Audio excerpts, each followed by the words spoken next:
आज हम डिस्कस करेंगे chapter 3 glimpses of the past. तो सबसे पहले मैं एक यहाँ पे सेंटेंस यहाँ पे कोट करना चाहूँगी।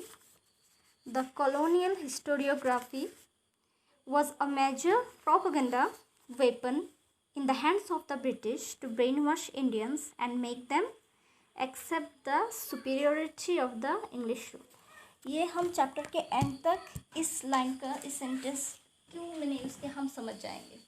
तो सबसे पहले डिसाइड करती हूँ और उसके बाद मैं आपको समझाती हूँ कि एक सेंटेंस का मीनिंग क्या होता है। ठीक है, ग्लिम्पसेस ऑफ द पास्ट।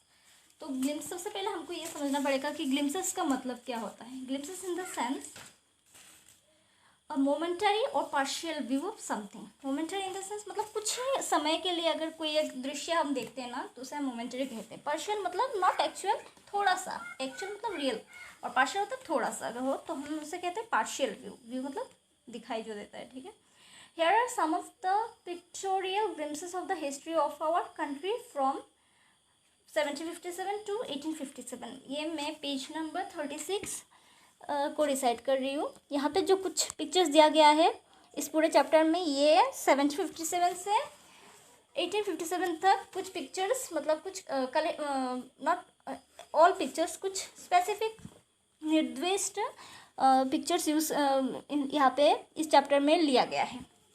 तो क्या होता है, हम पहले द मार्टर्स मतलब शहीद, ठीक है, हमारे देश की स्वतंत्रता के लिए जिन लोगों ने अपनी जीवन को बलिदान कर दिया उनको हम क्या कहते हैं, मार्टर्स। ठीक है, तो यहाँ पे हम देख सकते हैं फर्स्ट पिक्चर में लता मंगेशकर, हमारी वन ऑफ द मतलब बेस्ट और सबसे ज़्यादा ऑनरेबल जो सिंगर है वो कुछ गाना गा रही है। वो एक्चुअली हमारे पैट्रियोटिक सॉन्ग यहाँ पे वो शायद किसी फंक्शन में वो गा रही है। तो वो सॉन्ग यहाँ पे आप देख सकते हो, येलो इसमें यहाँ पे लिखा हुआ है ये सॉन्ग का lyrics. O my countryman let your eyes fill with tears as you recall the sacrifices of Indian martyrs. मतलब ओ मेरे वतन के लोगों ज़रा आँख में भर लो पानी, जो शहीद हुए हैं उनकी ज़रा याद करो कुर्बानी। ये सॉन्ग, ये इंग्लिश में इसका ट्रांसलेशन दिया गया है। एक at a function in Delhi में एक फंक्शन हो रहा था, उसमें ये सॉन्ग उन्होंने गाया। तो यहाँ पे फर्स्ट वॉर ऑफ इंडिपेंडेंस कब हुआ था, 1857 में। किसने लड़ा था, ऑब्वियसली झांसी की रानी लक्ष्मीबाई ने। यहाँ पे क्या होता है, नेक्स्ट पिक्चर्स में हम देख सकते हैं लाल बहादुर शास्त्री, जवाहरलाल नेहरू, इंदिरा गांधी को एकदम सामने ही दिखाया गया है, क्योंकि दिस वेयर बहुत ही prominent leaders. Even after independence भी बहुत इम्पॉर्टेंट रोल इन लोगों ने निभाया है। नीचे के पिक्चर्स में हम देख सकते हैं सुभाष चंद्र बोस, भगत सिंह, महात्मा गांधी और भी बहुत सारे, रानी लक्ष्मीबाई की भी पिक्चर दिया गया है और भी बहुत सारे पिक्चर्स यहाँ पे दिया गया है। This are just pictorial form में ये सब कुछ दिया गया है, एक बस एक छोटा सा व्यू। नेक्स्ट पिक्चर में हम देखते हैं, यहाँ पे हेडिंग लगाया गया है, क्या लगाया गया है कि the company's conquest from 1757 to 1894। अभी ये कॉन्क्वेस्ट का मतलब क्या होता है, तो कॉन्क्वेस्ट का मतलब होता है कि the subjugation and exemption of control of a particular place और people by use of military force. अगर किसी एक जगह का हम फोर्स से, ठीक है, उसका कंट्रोल ले लेते हैं, उसको अपने अंडर ले लेते हैं, तो उससे हम क्या कहते हैं, कॉन्क्वेस्ट कहते हैं, मिलिट्री फोर्स से। ठीक है, अगर पर्टिकुलरली हम अगर मिलिट्री फोर्स से अगर किसी एक प्लेस को अपने अंडर में ले आते हैं तो उसे हम क्या कहेंगे, कॉन्क्वेस्ट कहेंगे। फर्स्ट बॉक्स में दिया गया है, ये पिक्चर है भारतवर्ष के बहुत पहले का, ये एक मैप, छोटा सा एक नॉट मैप, ये एक थोड़ा मतलब मैप मॉडल दिया गया है, ये एक्चुअल मैप नहीं था। ये 1765 का बोल रहा है, लेकिन ऐसा कुछ नहीं है, ये जस्ट एक मॉडल है, नॉट एक्चुअल। ठीक है, तो ये with the superior weapons the British East India Company was extending its power in 18th century India. बोल रहे कि यहाँ पे सुपीरियर वेपन्स मतलब उनके जो वेपन्स थे, कुछ कमांस एंड ऑल, उससे क्या था, ब्रिटिश इंडिया कंपनी जो है वो अपना पावर इंक्रीज करने की कोशिश कर रहे थे। वैसे तो ब्रिटिश 1600 सेंचुरी में आए थे यहाँ पे बिजनेस करने के लिए। ठीक है, सबसे पहले ईस्ट इंडिया कंपनी यहाँ पे एस्टेब्लिश हुआ था कलकत्ता में, कलकत्ता उस टाइप पे कलकत्ता बोला जाता था वहाँ पे। फिर उन लोगों ने मेनली ये भारत पे आए थे बिजनेस करने के लिए। फिर क्या था, इन लोगों ने अपना लॉ बनाया, ठीक है, अपना रूल रेगुलेशन बनाया। किस लिए बनाया था? उन लोगों ने अपने कंपनी के अंडर में जो लोग काम करते थे, जो एम्प्लॉय काम करते थे, उन पर उनके लिए रूल्स बनाया था, कुछ लॉ बनाया था। जैसे किसी ने कुछ क्राइम कर दिया, फिर उनका राइट्स वगैरह वगैरह, इन सब के लिए बनाया था। लेकिन धीरे धीरे उन लोगों ने क्या किया, 17वीं सेंचुरी 18वीं सेंचुरी आते आते उन लोगों ने क्या किया, धीरे धीरे आसपास के लोगों के लिए, मतलब दूसरे लोगों के लिए, जो उनके कंपनी में कंपनी के अंदर काम भी नहीं करते थे, उनके लिए भी अपना रूल्स और रेगुलेशन बनाना शुरू कर दिया। तभी जाकर 1857, वो कहते हैं कि 1857 का जो वॉर था रानी लक्ष्मीबाई एंड बाकी प्रिंसली स्टेट्स ने लड़ा था, वो फर्स्ट वॉर ऑफ इंडिपेंडेंस था। मतलब सबसे पहले वो लड़ाई लड़ी गई थी स्वाधीनता के लिए, इनको ब्रिटिश के अगेंस्ट में। लेकिन इसके पहले भी बहुत सारे छोटे छोटे लड़ाइयाँ हो रही थी, जो कि हमारी हिस्ट्री के बुक में बिल्कुल भी बहुत अच्छे से इग्नोर किया गया है, बिल्कुल भी इनको मेंशन नहीं किया गया है। फिर क्या होता है, नेक्स्ट पिक्चर में हम देखते हैं इंडियन प्रिंसेस वर शॉर्ट साइटेड। इंडियन प्रिंसेस वर शॉर्ट साइटेड मतलब शॉर्ट साइट में जो फ्यूचर को विश्व को नहीं देख पाता था, नहीं समझ पाते थे, ऐसे लोग, मतलब उनको कहते हैं जो अदूरदर्शी था, मतलब जो दूरदर्शी नहीं है, ये नहीं समझ पाते कि नेक्स्ट में क्या होने वाला है, तो इनको कहते हैं शॉर्ट साइटेड। ठीक है, शॉर्ट साइटेड में अगर हम इंग्लिश में हम इनका इसका मीनिंग देखते हैं कि लैकिंग इमेजिनेशन और फोरसाइट ऑफ द एबिलिटी और द एबिलिटी टू प्रिडिक्ट, मतलब प्रिडिक्ट करने की एबिलिटी कम होना। अच्छा, फिर क्या होता है कि that upstart raja call the English merchants they will help me to defeat him. यहाँ पे एक नवाब क्या कह रहा है कि हाँ, मैं ब्रिटिश आर्मी को हेल्प मांगता हूँ दूसरे राजा को राजा से लड़ाई करने के लिए। अब अपस्टार्ट राजा क्या होता है? अपस्टार्ट मतलब एक जन जिसको अचानक से रातों रात, मतलब बहुत ही शॉर्ट पीरियड ऑफ टाइम में बहुत सारा वेल्थ मिल गया है, बहुत सारा जो मतलब वो उसने बहुत मेहनत से नहीं बल्कि बहुत ही फोर्स से उसने कमा दिया, तो उसका भी डर लग रहा है कि जो मैंने इतने फोर्सफुली अभी दूसरे राजा से लड़ाई लड़के ये जो अपना किंगडम बनाया है, शायद वो मेरे से छीन जाए। ठीक है, तो मैं क्या करता हूँ, इंग्लिशमैन के साथ सहायता करके मैं दूसरे जिस राजा के साथ मैंने ऐसा किया था तो उसको फिर से लड़ाई एंड ऑल, ऐसा वो मतलब ऐसा वो उन लोगों का मेंटालिटी था। फिर क्या होता है, नेक्स्ट पिक्चर में हम आते हैं, यहाँ पे हम देखते हैं कि the rivalries help the East India company and it could easily subdue Indian princess one by one. अब राइवलरीज क्या होता है? राइवलरीज इन द सेंस झगड़ा। ठीक है, अभी और सबड्यू होता है बीइंग अंडर कंट्रोल। क्या होगा, ये कह रहे हैं कि ये ब्रिटिशर जो थे ये उनकी मेंटालिटी थी कि हम अच्छा हाँ ये तो लड़ाई करते रहते हैं, अच्छा है हम एक एक करके हराते हैं, इनको सबड्यू करते हैं, हम इनको एक एक करके अपने अंडर में ले आते हैं, एक एक राजाओं से लड़ के उनका जो राज्य है वो हम छीन लेते हैं, अपने अंडर अपने पावर में लाते हैं।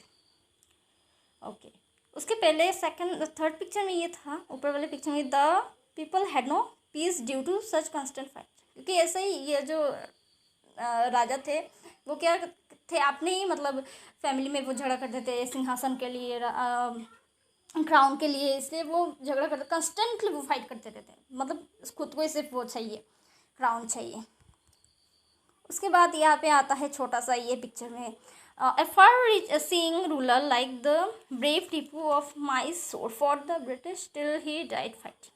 यहाँ पे आई डोंट नो मतलब सिर्फ एक ही राजा का नाम लिखा गया है, जैसे इसी ने मतलब सब फाइट किया, पर ऐसा नहीं है, इससे भी बड़े बड़े फाइट जैसे कि द बैटल ऑफ वादगांव जनवरी में हुआ था 1779 में, फिर कलिंगा वॉर हुआ था 1814 में, फिर भरतपुर वॉर हुआ था 1805 में। वहाँ पे हमारे इंडियन जो प्रिंसेस थे, जो राजा थे, उन लोगों ने धूल चटाई थी ब्रिटिश के आर्मियों को, लेकिन ये सब हमारी हिस्ट्री में मतलब हार्डली कहीं पे मेंशन हुआ होगा।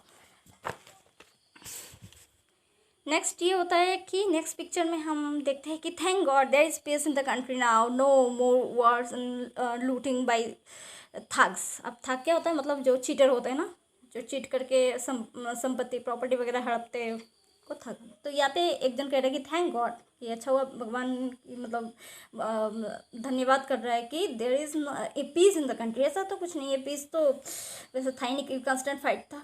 पता नहीं ये हिस्टोरियन ने क्यों अपनी मर्जी से कहाँ से लिखा। अच्छा, no more wars and no looting by thugs, कि यहाँ पे कोई लूट पाट नहीं हो रहा है और कोई थग भी नहीं है कि हमें कोई लूट के जाए, और वार भी नहीं हो रहा है। तो पता नहीं ये ऐसा हिस्टोरियन अपने मर्जी से लिखा होगा। अच्छा ठीक है, नेक्स्ट ब्लॉग में हम उसमें देख रहे हैं कि are destiny is linked with them.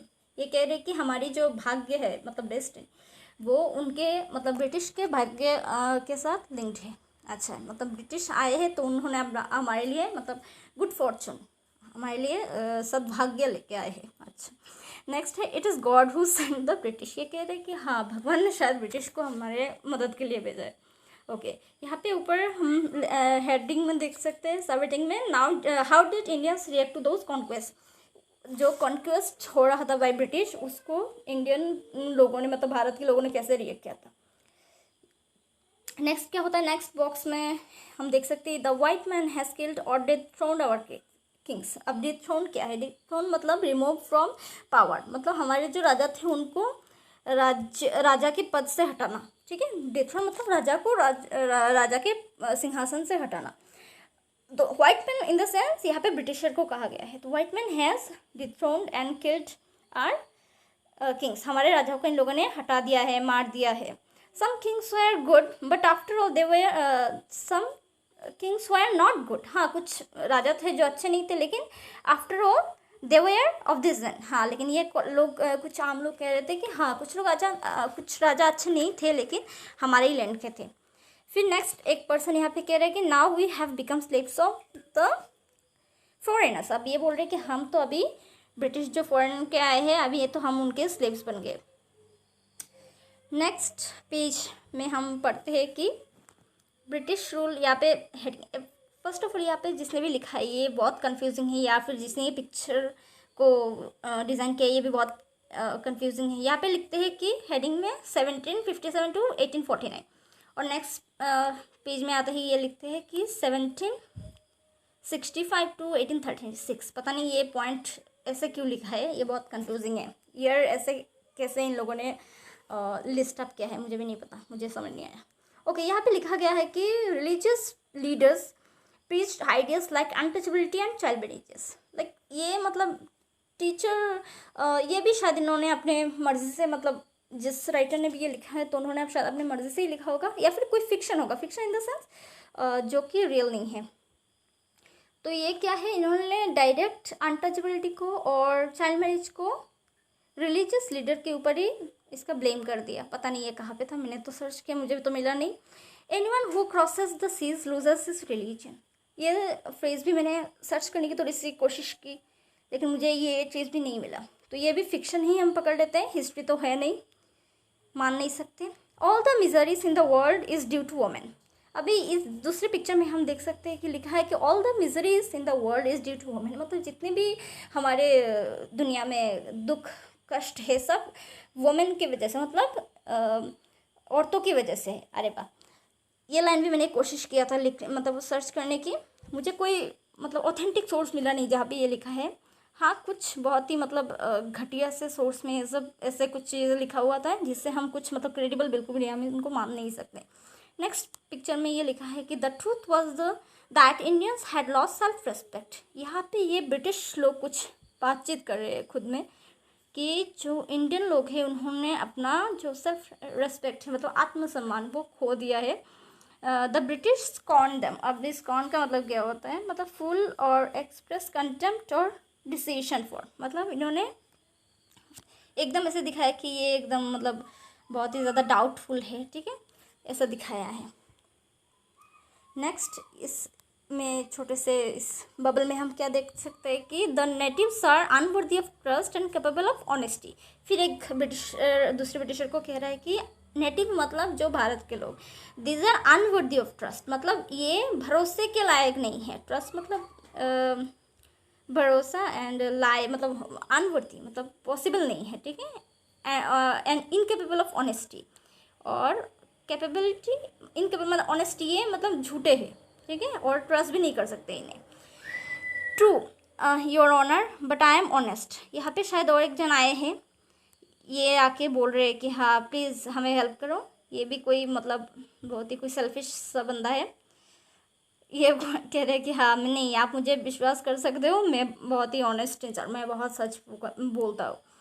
Next picture में देख सकते हैं, यहाँ पे हेडिंग में लिखा है कि being merchants the British wanted quick profits and heavy taxes forced farmers to abandon their fields. अभी क्या होता है कि जो ब्रिटिश, जैसे मैंने पहले कहा था कि ईस्ट इंडिया कंपनी क्यों आया था यहाँ पे बिजनेस करने के लिए, तो जो मर्चेंट थे ब्रिटिश के, मतलब जो व्यवसायी, उनका एक ही ऑब्जेक्ट था कि वो जल्द से जल्द प्रॉफिट अर्न करे। ठीक है, क्विक प्रॉफिट मतलब जल्द से जल्द प्रॉफिट। सिर्फ उनको सिर्फ बिजनेस से सिर्फ फ़ायदा ही चाहिए था, कभी भी वो लॉस का वो इनकर नहीं करना चाहते। लॉस उनको मिलना एकदम उनको अच्छा नहीं लगता। इसलिए उन्होंने क्या किया था कि जितने भी फार्मर्स थे उनको क्या किया, उन पर बहुत हैवी टैक्स लगा दिया कि आपने ये जितना भी अपने प्रोडक्ट अपने एग्रीकल्चर में आपको मिला है उस पर आपको टैक्स देना पड़ेगा। ठीक है, जैसे अगर 5 रुपीज़ का है तो उसमें से भी एक 1.5 और 2 रुपीज़ वो 2-3 रुपीज़ ऐसे करके वो टैक्स काट के लेके चले जाते थे।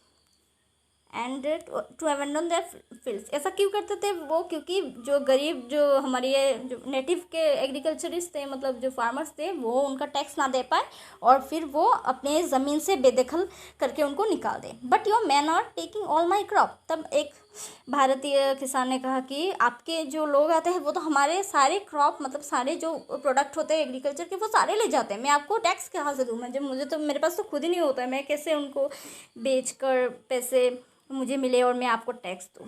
फिर यहाँ पे जो ब्रिटिश है, यहाँ पे टैक्स कलेक्टर ये कहता है कि you are still in arrears, मतलब आपने तो पहले वाले टैक्स भी नहीं दिया है। एरियर मतलब ड्यू रहना। ठीक है, इफ़ यू यहाँ पे कुछ if you don't pay next week I will send you to jail. मतलब ये कह रहे कि अगर आपने अगले हफ्ता आपने अगर टैक्स पूरा नहीं दिया तो मैं आपको जेल भेज दूँगा। मतलब उन लोगों ने जो लॉ बनाया था वो मतलब हमारे भारत के लिए, भारत के लोगों के अच्छे के लिए तो बनाया नहीं, वो अपने प्रॉफिट के लिए उन लोगों ने बनाया था कि कैसे करके, कैसे फंसा के सबको मतलब बेदखल करे ज़मीन से, ताकि सारे ज़मीन उनके पास चले जाए, फिर वो हमें ही हमारा ही लेबर खराब मतलब यूज़ करके वो ज़्यादा अर्न करे आपसे और अपने देश दूसरे जगह भेजे या फिर दूसरे फॉरेन कंट्री में भेजे, ज़्यादा इनकम करे उसी प्रोडक्ट से जो हमने कमाया होगा, हमने अपने मेहनत से बनाया होगा। Still the British invented other methods which gave them more profits. फिर यहाँ पे लिख रहे हैं कि उन लोगों ने, ब्रिटिश ने क्या किया, और भी दूसरे मेथड्स मतलब प्रोसेसेस सिस्टम बनाए जहाँ से उनको और भी ज़्यादा प्रॉफिट मिले। वो क्या था, हम थोड़ा सा वर्ड्स में पढ़ते हैं कि the goods manufacture in England should not have any import duty.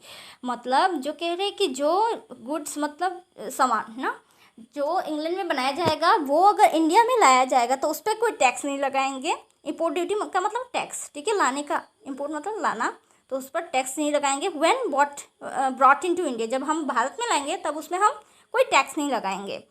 A good idea, ये दूसरे जन कह रहे हैं इस बबल में, हम देख सकते हैं कि अ गुड आइडिया, ये बोल रहे हैं हाँ ये बहुत अच्छा आइडिया है। The East India Company's laws began to cripple Indians industries. बोल रहे हैं कि ईस्ट इंडिया कंपनी जो लॉ बनाया था ये तो पूरा इंडियन इंडस्ट्रीज को पूरा एकदम बर्बाद करके ही छोड़ेंगे। इनवाइटली यहाँ पे हम इस ऊपर के पोर्शन में देखेंगे इनोवेटिवली फेमाइन्स फॉलोड सॉरी। तो इनोवेटिवली मतलब जिसको हम अवॉइड नहीं कर सकते। फेमाइन मतलब दुर्भिक्ष, जहाँ पे सूखा पड़ना जैसे कहते हैं, बारिश ना होने की वजह से। तो यहाँ पे बहुत सारा बैक टू बैक बहुत सारा उस टाइम पे फेमिन हो रहा था। बिटवीन 1822 एंड 1836 के दौरान काफ़ी सारा ऐसे हुआ था ड्रॉट, जिसके वजह से बहुत सूखा पड़ा, तो हमारे जो एग्रीकल्चर पूरा प्रोडक्शन बिल्कुल भी नहीं हो पाता। 15 lakh Indians died of starvation. बोल रहे हैं कि उस दौरान 15 लाख भारतीय ने बिना खाना ना होने की वजह से इनका मौत हो गया। अभी ये कह रहे हैं कि the British policies ruining the expert artisans and their businesses. अब बोल रहे हैं कि जो ब्रिटिश के जो इंडस्ट्री पॉलिसी है, मतलब जो इन लोगों ने रूल रेगुलेशन बनाया है, इन्होंने हमारे जो भारत के जो भी आर्टिसन थे, मतलब जो भी शिल्पीकार, जो मतलब कुछ बनाया करते थे, कपड़े का हो या कोई भी प्रोडक्ट हो, तो उनके जो पॉलिसीज के ऐसे मतलब रूट पॉलिसीज है, प्रॉफिट माइंडेड है, तो उन्होंने सारा भारत का जो बिजनेस है वो सब ठप कर दिया था। हम नेक्स्ट लेक्चर में बाकी हम कंटिन्यू करेंगे।